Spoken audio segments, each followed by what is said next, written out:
Indiana Fury Winnie Creech butchered 22. Deputies who killed her 9-year-old daughter, then vanished forever. They never found her. Not in 40 years of searching, not when the federal government deployed resources that exceeded anything previously assembled for a single fugitive, not when technology advanced to levels that should have made hiding impossible. Winnie Creech vanished so completely that the authorities eventually concluded she must have died within months of her disappearance, her body consumed by wilderness that would never surrender its secrets. But Winnie Creech did not die. She lived for 53 years after butchering 22 deputies who had killed her 9-year-old daughter, and her body was found only because she wanted it to be found, because she had prepared for discovery with the same methodical precision she had applied to everything else in her existence. This is the true story of the woman who became a ghost. Our story begins in the remote hill country of Crawford County, Indiana, in the rugged terrain where the Hoosier National Forest now sprawls across ridges that have sheltered outcasts and fugitives since before Indiana was a state. The hills rise here in great folds of limestone and sandstone, their hollows sheltering families who had migrated from Kentucky and Tennessee generations before, who had brought with them traditions and values that the flatland Hoosiers to the north never understood. You see, in Crawford County during the years of our story, the southern Indiana hill country was a world apart from the rest of the state. The families who lived here had more in common with their Appalachian ancestors than with the farmers and factory workers who populated Indianapolis and the northern counties. They spoke with accents that carried the music of the mountains, practiced traditions that the modern world was forgetting, maintained independence that government authority found inconvenient, and that certain officials had determined to break. The woman at the center of our story was born Winnie Mae Combs in 1925, in a cabin that overlooked the hollow where her family had lived since 1842. She had married young to a man named Elijah Creech, had borne him 3 children of whom only one had survived infancy, had built a life in these hills that asked nothing from the outside world except to be left alone. She was 32 years old in the autumn of 1957, a mother whose entire existence revolved around a daughter whose death would transform her into something the world had never seen. That's right. Winnie Creech stood 5 feet 6 inches tall, had dark hair that she wore long and loose in defiance of fashions that the decade favored, possessed eyes that were the deep green of forest shadows, and that seemed to hold knowledge that exceeded what her years should have provided. Her body was lean and strong from decades of hill country labor. Her hands were calloused from work that never ended. Her movements carried an efficiency that suggested capabilities most people would not have suspected. She had learned things from her grandmother that the modern world had forgotten, knowledge that had been passed from mother to daughter since the family had first arrived in these hills over a century before. She knew the forest better than any map could document, knew how to move through terrain without leaving traces that any tracker could follow, knew techniques for survival that did not depend on supplies or tools that could be taken away. The knowledge lay dormant during the peaceful years of her marriage, but it remained available for circumstances that would justify its use. Her husband Elijah had died in 1954, killed in a logging accident that had left Winnie a widow at 29 with a 6-year-old daughter to raise alone. She had not remarried despite offers from men who recognized her capabilities and her remaining beauty. She had devoted herself entirely to raising the child who was the only family she had left, the daughter who had become the center of everything she did and everything she was. Her daughter's name was Sarah Jane Creech, and she was 9 years old in the autumn of 1957. Sarah was a child whose beauty exceeded what the hill country usually produced, whose intelligence exceeded what the local school could nurture, whose gentle nature made her beloved by everyone who knew her. She had her mother's dark hair and her father's blue eyes, possessed a smile that seemed to illuminate whatever space she occupied, carried within her a light that Winnie believed was destined for something greater than these hills could provide. Sarah was everything to Winnie. She was the reason Winnie woke each morning, the reason she worked through days that exhaustion made difficult, the reason she continued existing in a world that had taken her husband and her other children and everything else except this one precious life. Sarah was not merely Winnie's daughter, she was Winnie's purpose, her meaning, her future, and her hope. The trouble that would destroy this family began with a land dispute that had festered for years between the Creech property and interests that wanted access to timber and mineral rights that the hills contained. The Creech family had refused every offer to sell, had maintained their independence despite pressure that increased with each passing year. The interests that wanted the land had connections to county officials who had determined that resistance would be broken regardless of what methods that breaking required. The sheriff of Crawford County was a man named Vernon Crawford, no relation to the family in Kentucky, whose name appears in other stories from these mountains, whose position had been purchased by the timber and mining interests that wanted the Creech property. Crawford had developed a reputation for methods that exceeded what legitimate law enforcement would employ, had broken other families through techniques that courts had refused to examine and that newspapers had declined to report. The raid came on the morning of October 15, 1957. Crawford led 22 deputies up the hollow with equipment that suggested intentions beyond mere enforcement. They carried a warrant that claimed Winnie had violated regulations regarding timber harvesting on her own property, regulations that had been invented specifically to justify the operation that Crawford had planned. Winnie was not home when the deputies arrived. She had traveled to the county seat that morning to purchase supplies that could not be obtained locally, a trip that Crawford had known about and that had influenced the timing of the operation. Crawford wanted Winnie absent because his plan required her absence, required that she not be present to witness what he intended to do. Sarah was home alone when the deputies arrived, a 9-year-old whose mother had left her with instructions to stay inside until she returned. The child heard vehicles approaching, heard men's voices calling for her mother, heard sounds that her young mind could not interpret, but that instinct told her were dangerous. She did what any child would do. She hid. She found a space beneath the cabin's floorboards, a crawl space where her mother had told her to go if strangers ever came when she was alone. She squeezed into darkness that smelled of earth and timber, pulled a board over the entrance, waited with the patience that her mother had taught her. The deputies searched the cabin with thoroughness that suggested they were looking for something specific, though the warrant they carried authorized no such search. They found nothing because there was nothing to find. No illegal timber, no contraband, nothing that would justify the operation they had mounted. Crawford's frustration grew as the search produced no results that would support the narrative he intended to construct. "Find the girl," Crawford ordered, when the search of the cabin yielded nothing. "The woman has a daughter. Find her." The deputies found Sarah's hiding place within minutes, discovered the board that concealed the entrance to the crawl space, dragged the child from darkness into light that her eyes required moments to adjust to. Sarah screamed for her mother, struggled against hands that were too strong for her small body to resist, fought with desperation that her age should not have been capable of producing. What happened next would be disputed in accounts that varied, depending on who was telling them.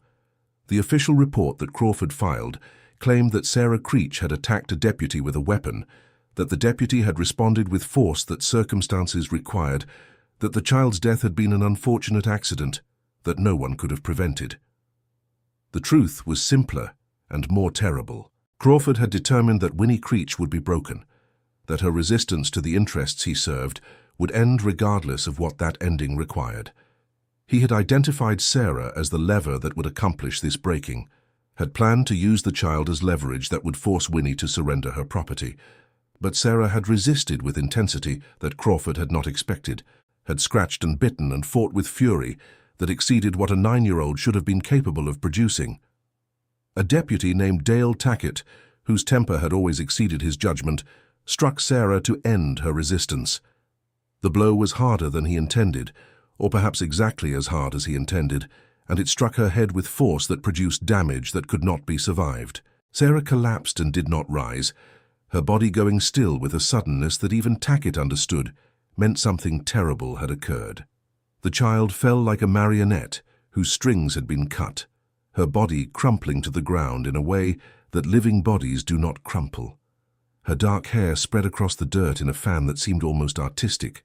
Her blue eyes remained open and staring at a sky she could no longer see. Blood began pooling beneath her head almost immediately, spreading in a circle that expanded with each heartbeat that her damaged brain still commanded. The deputies stood in a circle around her, their faces showing expressions that ranged from horror to indifference to something that might have been satisfaction. Some stepped back, as though distance could separate them from what had just occurred. Others leaned closer, examining the child with curiosity that suggested they were observing something interesting rather than something monstrous. "Jesus Christ, Tackett," one deputy muttered. "She's just a kid." "She attacked me," Tackett replied, his voice defensive but not remorseful. "You all saw it." She scratched my face. I was defending myself. Crawford approached the child's body, knelt beside her with the clinical detachment of someone examining property rather than a person. He checked for a pulse, found one that was weak and irregular, noted the damage to her skull that his fingers could feel through hair that was becoming matted with blood. "She's still alive," Crawford announced. "Barely. She won't last long." The child was not dead immediately. She lay on the ground while deputies stood in a circle around her, her breathing shallow and irregular, blood pooling beneath her head from injuries that were clearly fatal. Her chest rose and fell in rhythms that became progressively weaker, her body fighting for survival that her damaged brain could not coordinate. Her fingers twitched occasionally, small movements that might have been reflexive, or might have been the last attempts of a dying child to reach for help that was not coming. She lived for nearly an hour after the blow, an hour during which Crawford decided what to do, and during which no one attempted to provide medical care that might have been futile, but that humanity would have demanded.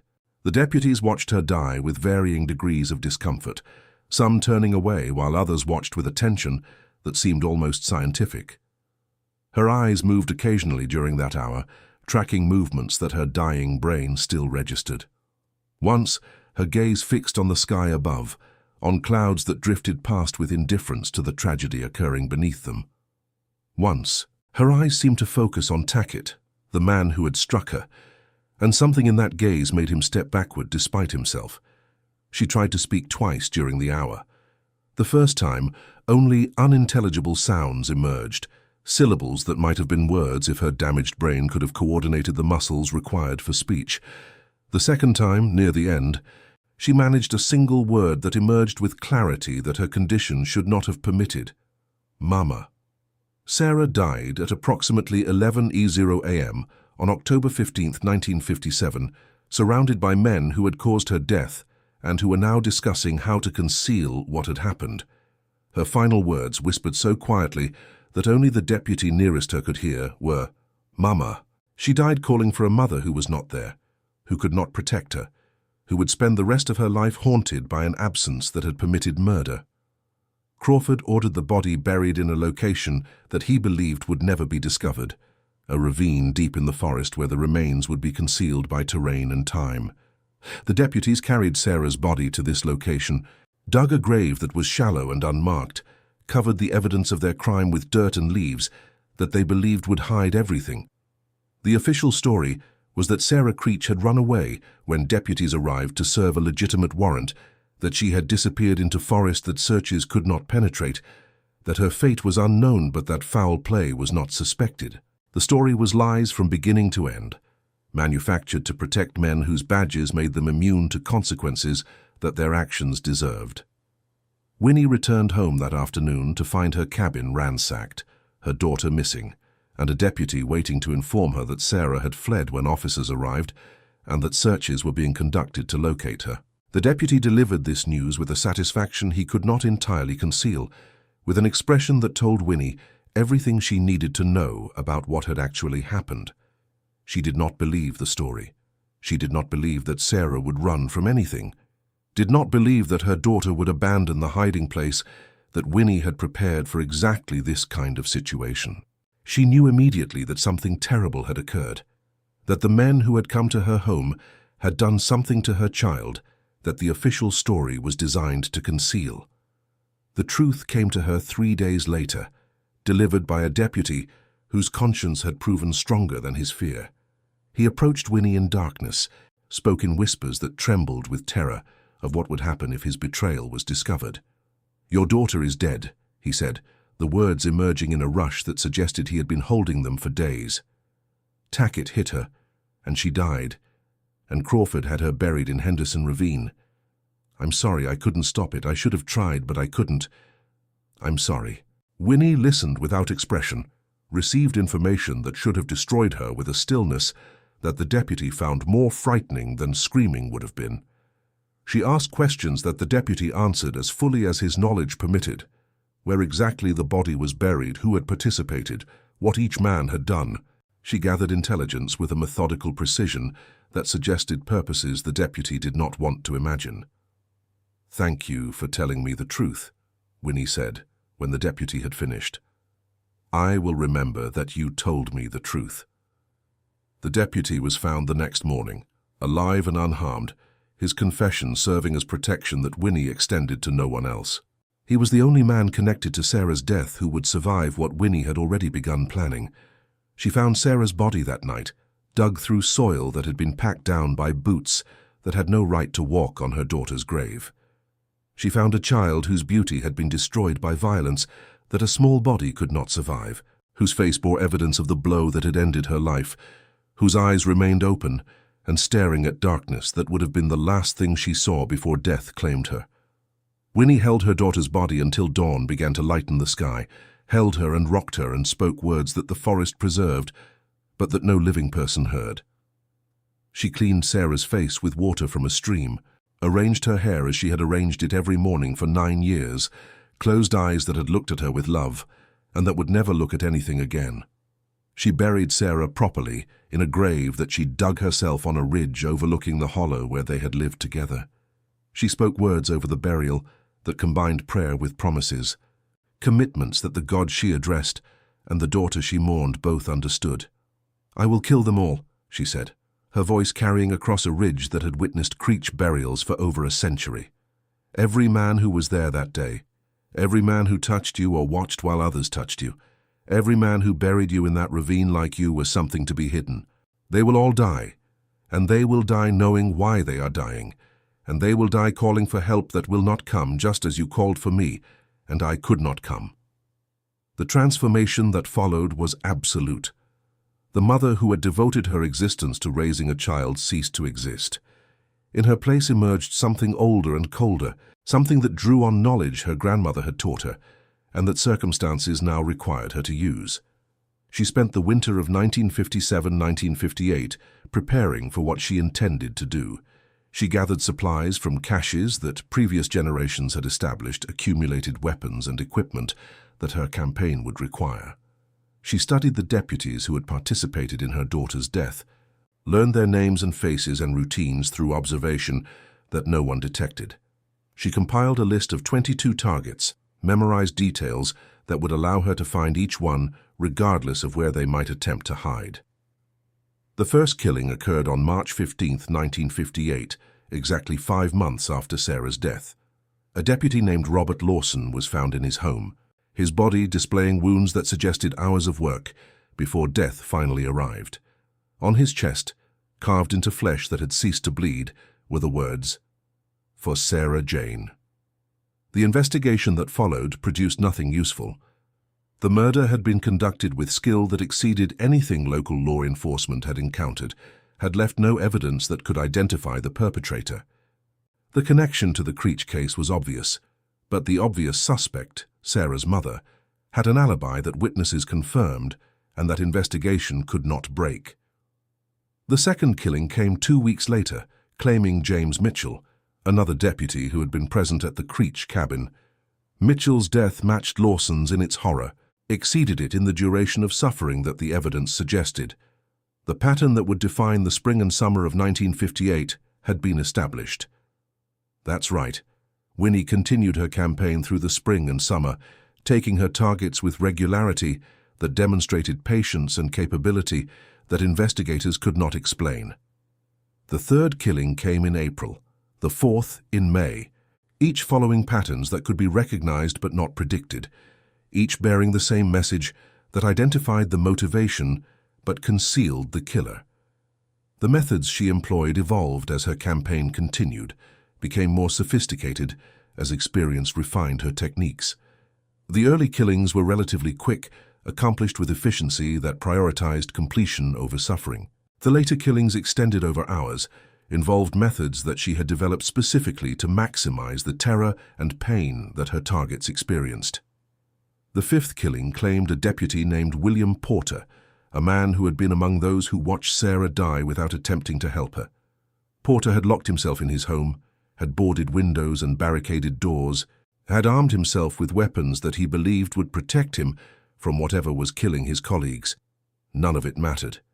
Winnie found a way in that his preparations had not anticipated, reached him while he slept, despite precautions that should have made sleep impossible.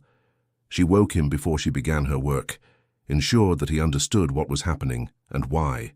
She showed him a photograph of Sarah, a picture she had taken the previous spring when wildflowers had bloomed and her daughter had woven them into her hair.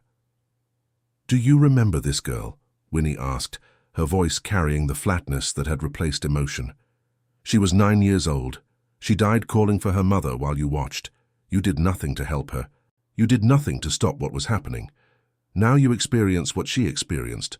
Helplessness while death approaches and no one comes to save you."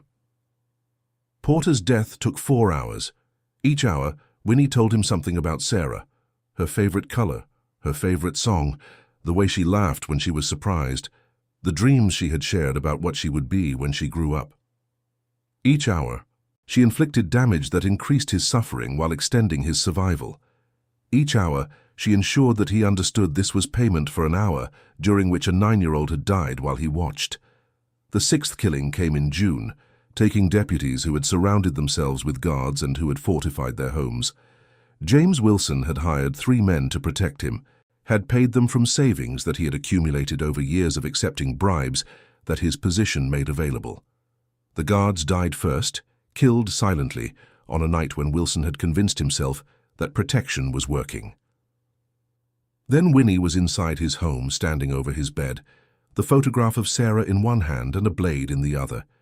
Her name was Sarah Jane, she said, as Wilson's eyes opened to find death waiting. She liked wildflowers. She wanted to be a teacher when she grew up.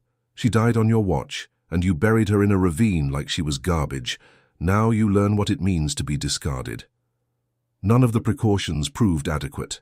Winnie reached them anyway, penetrated defenses that should have been impenetrable, conducted her work with patience that suggested she had infinite time and absolute determination. Deputies who fled Crawford County discovered that distance provided no protection. The 7th killing occurred in Illinois, claiming a deputy who had relocated to Chicago, believing that a city of millions would provide anonymity that rural Indiana could not. Winnie found him in a boarding house on the south side, reached him despite a city that should have been impossible to navigate for a woman from the Indiana hills. His body was found with the same message carved into his flesh: for Sarah Jane. The 8th killing occurred in Kentucky, the 9th in Ohio. Winnie tracked them across state lines with persistence that the authorities had never encountered, reached targets who believed themselves far beyond any consequence of what they had done to a 9-year-old girl. Each death bore the same signature. Each victim experienced suffering that matched or exceeded what previous victims had experienced. The 10th through 15th killings cleared most of the remaining deputies, each death demonstrating capabilities that seemed to exceed what a single woman could possess. Investigators believed they were dealing with a conspiracy, could not accept that a 32-year-old widow from the Indiana hills could conduct operations of this sophistication. The 16th and 17th killings took deputies who had been assigned to protect Crawford himself, men who were found dead in positions directly outside the safe house where the sheriff was hiding. The attacks demonstrated that Crawford was the ultimate target, that whoever was killing his men would eventually come for him. Crawford attempted to flee on September 15, 1958, exactly 11 months after Sarah's death. He had arranged transportation that he believed was secret, had planned a route that would take him far from Indiana and the vengeance that had claimed 17 of his men. He did not understand that Winnie had been waiting for exactly this attempt. The confrontation occurred on a road that wound through hills that Winnie had known since childhood, terrain where every advantage belonged to her and where Crawford's defenses were useless. His guards, deputies 18 through 21, died in seconds, killed by shots from positions they never identified. Then Crawford was alone, his vehicle disabled, his escape blocked by a woman whose appearance suggested nothing of the fury that burned within her. "Do you remember Sarah Jane Creech?" Winnie asked, her voice carrying the flatness of someone for whom emotion had been replaced by purpose. "Do you remember my daughter? She was 9 years old. She had dark hair and blue eyes. She liked to pick wildflowers and bring them to me. Do you remember her?" Crawford tried to speak, to offer explanations or bargains that might delay what was clearly coming. He claimed he had not struck the blow that killed Sarah, that Tackett had acted without orders, that he had not intended for anyone to die. "You ordered them to find her," Winnie replied. "You stood over her body for an hour while she died. You decided to bury her in a ravine rather than face consequences for what your men had done. You created the official story that called my daughter a runaway. You are responsible for her death, and you will experience consequences that match that responsibility." What Winnie did to Vernon Crawford during the 3 days before his death would be detailed in journals that would not be discovered for 53 years. The death involved methods that she had refined through 17 previous applications, that she had developed specifically to ensure that Crawford understood fully what he was experiencing and why. She made him dig. She forced him to dig a grave exactly the dimensions of the one where his men had buried Sarah, made him experience the labor that had concealed her daughter's body. She made him lie in that grave while she stood over him, made him understand what Sarah had experienced in the moments before dirt had covered her. "My daughter called for me while she was dying," Winnie told Crawford during the final hours of his existence. "She said Mama with her last breath. She was 9 years old and she died surrounded by men who had caused her death. And her last word was calling for a mother who couldn't help her. Now you call for help. Call as loudly as you want. No one is coming. No one will ever come." Crawford's body was never found. Winnie buried him in a location she did not record, in a grave that she intended to remain undiscovered forever. The sheriff who had orchestrated her daughter's death vanished as completely as the girl he had ordered buried in a ravine. The final deputy, number 22, was Dale Tackett, the man whose blow had actually killed Sarah. Winnie had saved him for last, had allowed him to experience months of terror while his colleagues died around him, had let him understand that his turn was coming, and that nothing he could do would prevent it. She found Tackett on October 15, 1958, exactly 1 year after Sarah's death. She found him in a cabin where he had gone to hide, a location he believed no one knew about, a refuge that proved to be nothing more than the place where his reckoning would finally occur. What she did to Tackett exceeded what she had done to any of the others. His death extended over 2 days, involved suffering that she had refined specifically for the man who had struck the blow that ended her daughter's life. She made him experience everything that Sarah had experienced, made him understand terror and helplessness, and the knowledge that death was coming and that nothing could prevent it. Her name was Sarah Jane, Winnie said, as Tackett's existence finally ended. She was 9 years old. She liked wildflowers. She was everything I had, and you took her from me with a single blow. Now you understand what it means to have everything taken. Now you know what I have known for a year. 22 deputies killed over 7 months by a woman who weighed 120 pounds and who had never harmed anyone before the morning when her daughter died. The massacre was so complete that authorities spent decades trying to understand how it had been accomplished.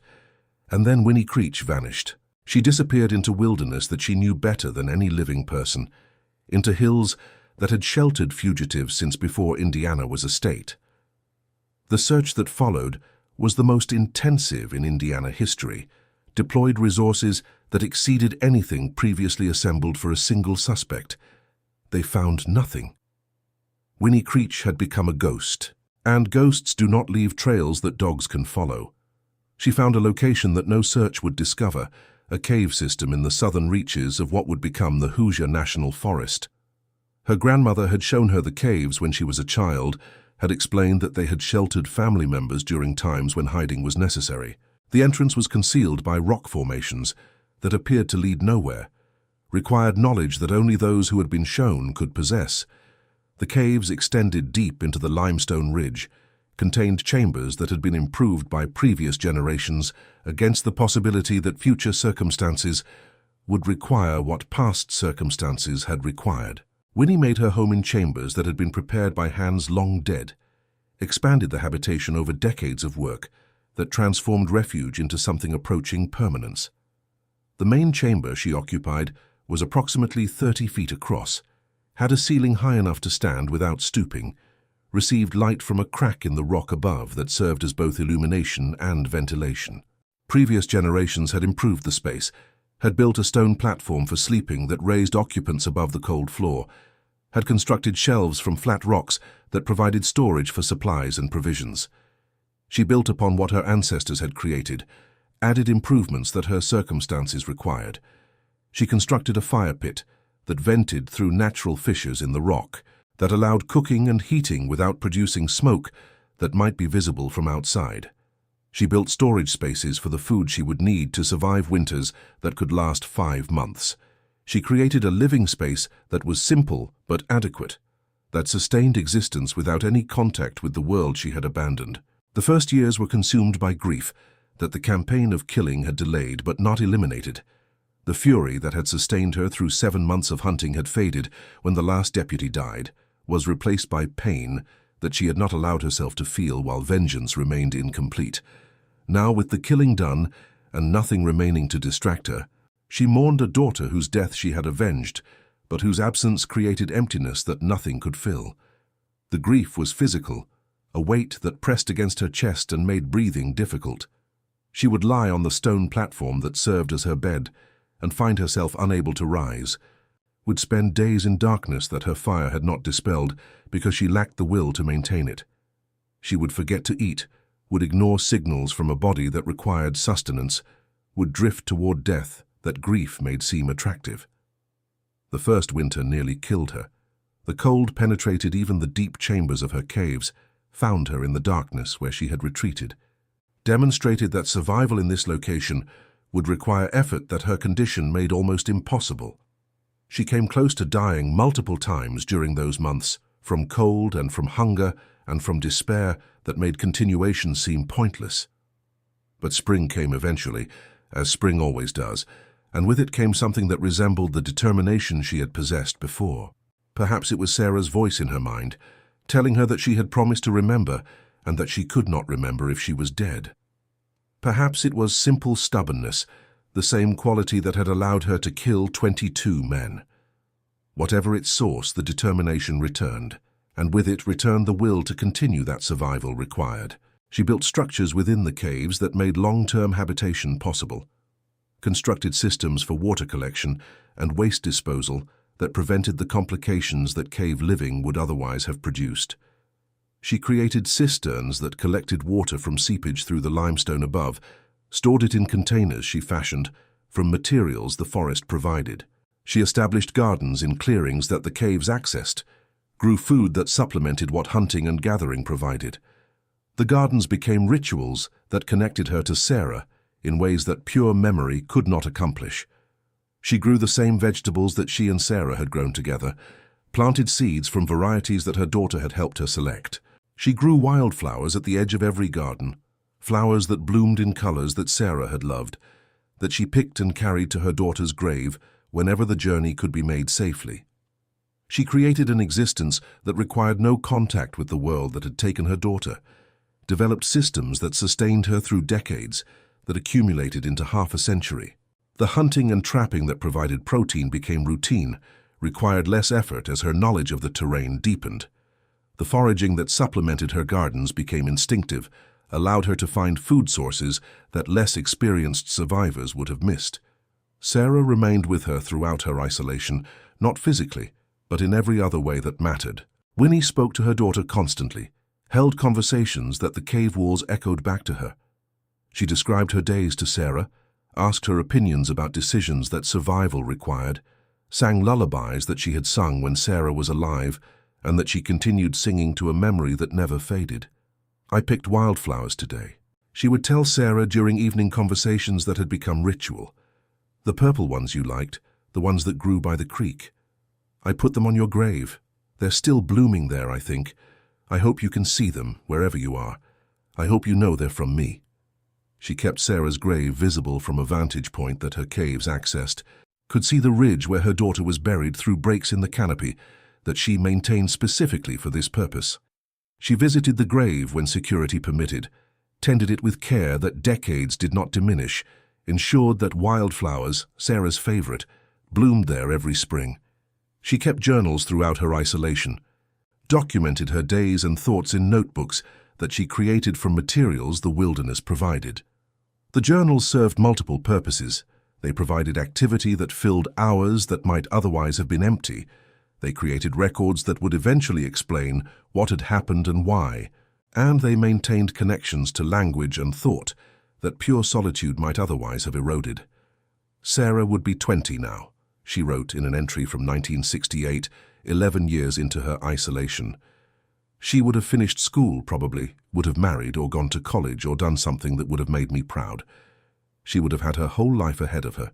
Instead, she has been in the ground for 11 years, and I have been in this cave, and the world has continued as though she never existed. But I remember. I will always remember. She wrote about the killings with precision that would eventually provide answers to questions that investigators had abandoned. Each death was documented, each method was explained, each victim was identified with an account of what he had done to deserve what happened to him. The journals were a confession that Winnie intended to survive her, a truth that she believed the world should eventually know. I killed 22 men, she wrote. I killed them because they murdered my daughter and tried to pretend it had never happened. I killed them because the law that should have protected Sarah was the law that killed her. I killed them because justice was not available through any other means, and because a mother who does not avenge her child is no mother at all. The decades accumulated with rhythms that solitude provided. She watched the world change from vantage points that allowed observation without detection. She saw the forests around her become a national forest, saw trails established that came close to her caves, but that never penetrated their concealment. She observed transformations that she could not participate in, watched a world move forward while she remained anchored to a day in October when everything that mattered had been taken from her. She learned through networks that even her isolation could not completely sever that the case had been officially closed in 1975, that authorities had concluded Winnie Creech had died within months of her disappearance, that the murders of 22 deputies would remain officially unsolved. The conclusion amused her in dark moments, demonstrated how completely she had vanished, how thoroughly she had become the ghost that the hills had always been capable of creating. By the 2000s, Winnie was in her 80s, had survived alone in the wilderness for nearly 5 decades, had maintained her existence through capabilities that exceeded anything the modern world would have believed possible. The strength that had allowed her to kill 22 deputies had long since faded, replaced by adaptations that her intelligence devised and that her determination implemented. She knew that her time was ending. The body that had served her through decades of solitary existence was finally surrendering to age that nothing could delay indefinitely. She prepared for death with the same methodical precision she had applied to everything else, ensured that her journals would be found, that the truth she had preserved would eventually reach the world.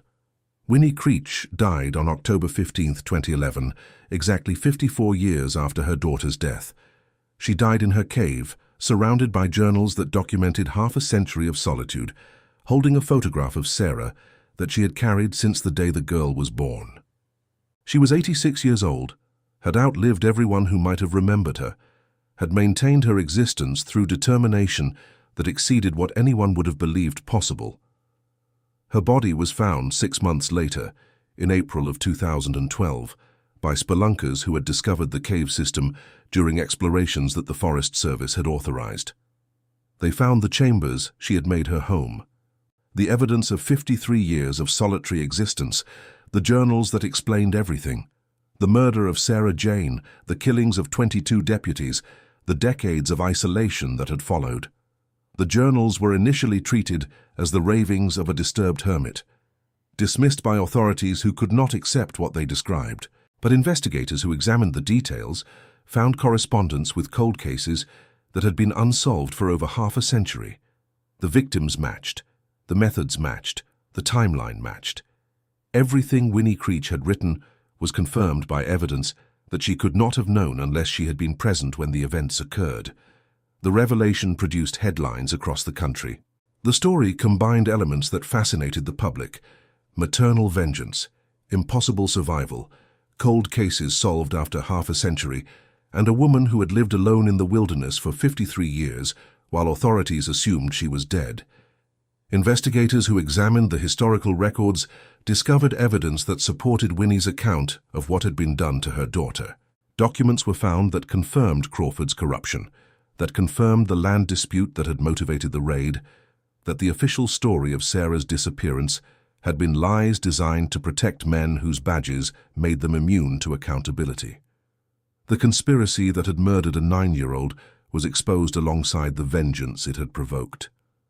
Winnie was buried beside Sarah, on the ridge overlooking the hollow where they had lived together.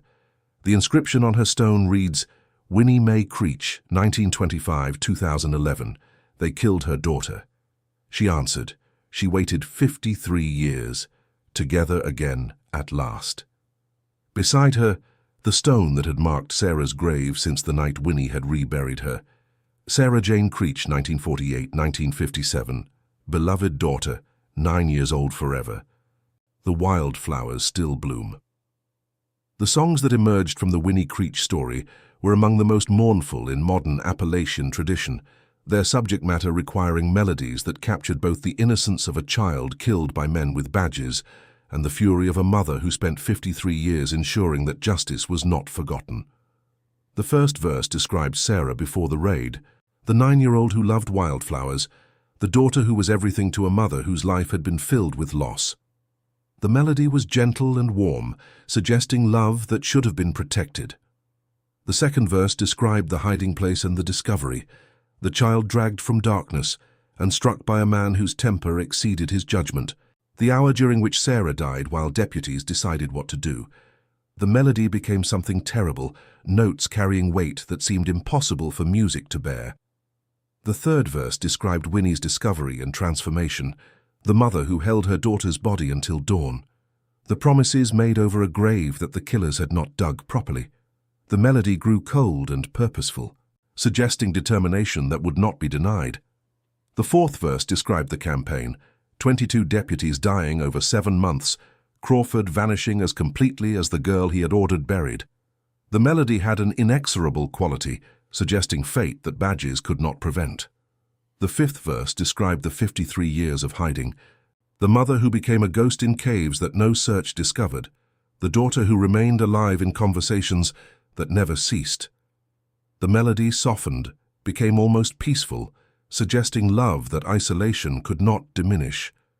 The final verse described the discovery and the truth that emerged, the journals that solved mysteries half a century old, the mother who rested at last beside a daughter whose grave still bloomed with wildflowers every spring. The melody resolved into something approaching peace, suggesting that patience, however painful, eventually receives its reward. What about you, my friend? Would you make that journey to stand at the graves where Winnie rests beside the daughter she avenged? To read the inscriptions that speak of murder and decades of solitude? Would you walk through the caves where she survived for 53 years? Would you try to understand how love could sustain a life that had lost everything except the memory of a child's face? The journey to Crawford County is easier now than it was in 1957, the roads paved and the world more connected than it was when deputies killed a 9-year-old to break her mother's resistance. But the hills remain, ancient and patient, holding their memories close, like they hold the morning mist and the evening shadows. The graves of mothers and daughters rest in those hills, and the stories of what was done and what was done in response echo, still through hollows that have witnessed both injustice and its answer. And that, my friend, is the true story of Indiana Fury, the woman named Winnie Creech, who butchered 22 deputies and vanished for 53 years into caves that no search ever discovered. A story of love that became fury, that became decades of solitude, that ended only when death brought reunion, that life had denied. The hills remember, and through them, so do we all. So there you go, my friend. Now you know the rest of the story. Winnie Creech killed 22 deputies who had murdered her 9-year-old daughter and tried to cover up the crime, then disappeared into caves for 53 years, until her body was found with journals that explained everything. What about you? If deputies killed your 9-year-old daughter and buried her in a ravine, if the law that should have protected her was the law that killed her, could you butcher 22 men and then vanish for 53 years? Could you survive alone in caves, sustained only by conversations with a child who existed only in your memory and by wildflowers you planted on her grave every spring? The hills don't answer such questions. They simply endure, keeping their secrets and their dead. And some mothers love their daughters so completely that 53 years of isolation is merely the space between murder and reunion. Thanks for listening to this story. And as always, remember that the hills have eyes and the hollows have memories. Be careful what you do in these hills, because the hills never forget, and neither do the mothers who call them home.